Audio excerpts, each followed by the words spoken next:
Thevenin theorem. Thevenin থিওরেমটা হচ্ছে তোমার একটা কমপ্লেক্স সার্কিটকে সিম্পল সার্কিটকে কনভার্ট করার একটা প্রসেস।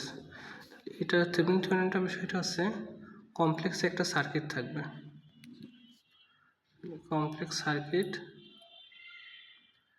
কে সিম্পল সার্কিটে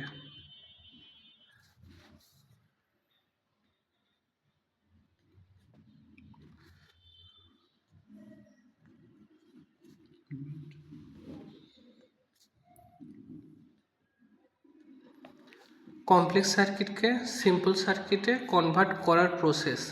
মানে কমপ্লেক্স সার্কিট মানে একটা সার্কিটে অনেকগুলো সোর্স থাকতে পারে, অনেকগুলো রেজিস্ট্যান্স থাকতে পারে, সেখান থেকে আমরা একটা সিম্পল সার্কিট করব। সিম্পল সার্কিট, এই সিম্পল সার্কিটের মধ্যে জাস্ট কী কী থাকবে?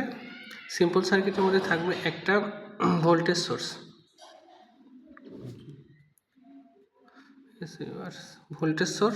আর একটা থাকবে একটা রেজিস্টার।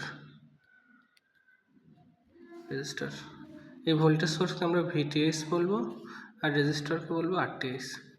তাহলে থেভেনিন থিওরেমটা হচ্ছে একটা কমপ্লেক্স সার্কিটকে কনভার্ট করবো কোথায়? সিম্পল সার্কিটে, যেখানে কি কি থাকবে? একটা সিঙ্গেল ভোল্টেজ সাপ্লাই থাকবে, সিঙ্গেল রেজিস্টার থাকবে। এই দুইটার মাধ্যমে আমরা প্রকাশ করবো। এবং ভোল্টেজ সাপ্লাই আর রেজিস্টারটা কীভাবে থাকবে? ভোল্টেজ সাপ্লাই আর রেজিস্টারটা সিরিজে থাকবে।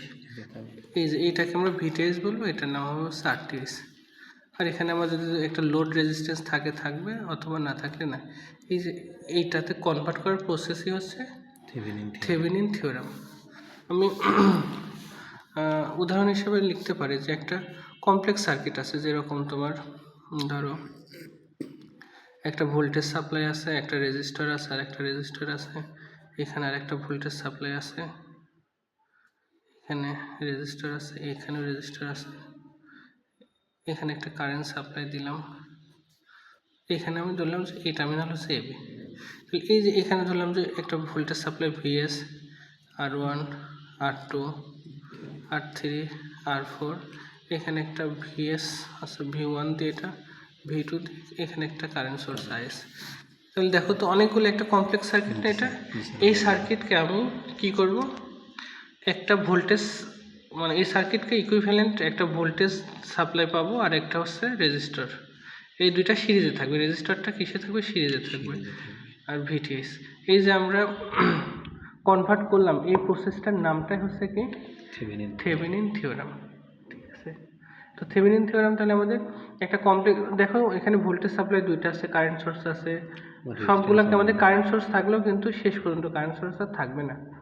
ঠিক আছে, ভোল্টেজ সোর্স আর রেজিস্টার যতগুলাই থাক আমরা দুইটা জিনিসে কনভার্ট করবো, একটা হচ্ছে ভোল্টেজ সাপ্লাই লাগবে আর একটা হচ্ছে রেজিস্টার লাগবে। এই তো আমার এখন এই দুইটা জিনিস লাগবে, একটা হচ্ছে আরটিএস লাগবে, একটা হচ্ছে ভিটিএস লাগবে। তাহলে আমাকে এই দুইটা জিনিস বের করতে হবে। তাহলে ফাইন্ডিং আরটিএস, তাহলে আমাদের আরটিএস বের করা লাগবে, আর একটা হচ্ছে ভিটিএস বের করা লাগবে। তাহলে আরটিএস বের করার সময় আমাকে তিনটা জিনিস একটু ফলো করতে হবে। তিনটা জিনিস, প্রথমত যদি এখানে লোড রেজিস্ট্যান্স থাকে, এই যে ধরো যে একটা রেজিস্ট্যান্স আছে, লোড তো বুঝো তাই না? এটা একটা লোড রেজিস্ট্যান্স আরএল। লোড মানে এটা একটা লাইট হইতে পারে, ফ্যান হইতে পারে, একটা রেজিস্ট্যান্স মানে একটা আমি লাইট ফ্যানকে এই আরএল দ্বারা মানে সমতুল্য বোঝাচ্ছে আর কি, এটা একটা লোড। যদি লোড রেজিস্ট্যান্স থাকে তাহলে সেটাকে খুলতে হবে, আর যদি লোড রেজিস্ট্যান্স না থেকে যে ফাঁকা থাকতো এবি, তাহলে খোলার দরকার নাই। তাহলে প্রথমত কি করব? লোড রেজিস্ট্যান্সকে, লোড রেজিস্ট্যান্স এলওএডি,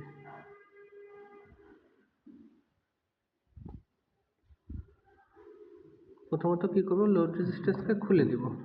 প্রথম কাজ হচ্ছে এটা। তারপর দ্বিতীয় কাজ হবে হচ্ছে voltage supply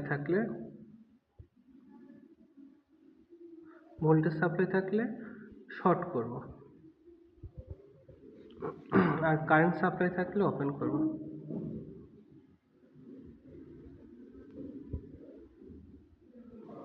current supply open, এই তিনটা কাজ করব। তাহলে দেখো তো, যদি আমি এখান থেকে আরটিএস, এটা মানে এই সার্কিটে আরটিএস বের করতে চাই, তাহলে এই কারেন্ট সোর্সকে কি করব? ওপেন করব। আর এই ভোল্টেজ সাপ্লাই দুটাকে কি করব, শর্ট করব। তারপর এই দুইটা থেকে মানে এ বি টার্মিনাল থেকে আমরা কি করব, আরটিএস বের করব। দেখি তো আমরা এটাকে একটু করি। তাহলে আমরা কি করব, এই যে ভোল্টেজ সাপ্লাই আছে এটাকে শর্ট করব। তাহলে এখানে R1 থাকবে, এই যে শর্ট করে দিলাম। R2 আছে এখানে, এই যে আরেকটা শর্ট করে দিলাম, এটাও শর্ট হয়ে যাবে। তারপরে এখানে R3 আছে, এখানে R4 আছে, এটা তো ওপেন হয়ে গেল। আর আমি লোড রেজিস্ট্যান্স খুলে দিয়েছি, দেখ এটা ওপেন, আর লোড রেজিস্ট্যান্স খুলে দিয়েছি, এই যে এবি। এখন এই যে ইকুইভ্যালেন্ট সার্কিট যেটা পাইলাম না, এখান থেকে আমরা আরটিএস বের করে ফেলবো। R4 দেখেন R2 আর R3 কি প্যারালাল আছে, তাহলে প্যারালাল করার পরে যেটা পাবো সেটার সাথে এটাকে সিরিজ করব। সিরিজ করার পর টোটালটার সাথে R4টা আবার প্যারালাল হয়ে যাবে। কিন্তু এভাবে মানে যেভাবে আসে, মানে সার্কিট আমাদের এটার জন্য এরকম আসছে, অন্যটার জন্য অন্যরকম আসবে। তাহলে আমরা কিন্তু কি আরটিএস পেয়ে গেছি, আরটিএস পেয়ে গেছি। এখান থেকে যেটা পাবো সেটা এমন ভাবে অনেক সহজ হয়ে যাবে। হ্যাঁ, তার আগ পর্যন্ত এটাকে তাহলে আরটিএস পেয়ে গেলে যে এখানে যে মানটা, সেই মানটা বসায় দিতে হবে। এবার আমাদের আরেকটা জিনিস লাগবে, কি ফাইন্ডিং ভিটিএস। ভিটিএস তাহলে ভিটিএস এর জন্য জাস্ট একটা জিনিস মনে রাখতে হবে, এটার ক্ষেত্রে তিনটা, এটার ক্ষেত্রে একটা। জাস্ট যদি লোড রেজিস্ট্যান্স থাকে, লোড রেজিস্ট্যান্স খুলে দিব, এইটুকুই কাজ। তারপরে আমাদের লোড রেজিস্ট্যান্স খুলে দিয়ে ওই যে দুই টার্মিনাল পাবো, এখানে এবি থেকে আমরা ভোল্টেজ বের করবো, এবি টার্মিনালের ভোল্টেজ বের করলে আমাদের হয়ে যাবে। এটুকু তো বুঝলাম, তাই না? আচ্ছা, ঠিক আছে।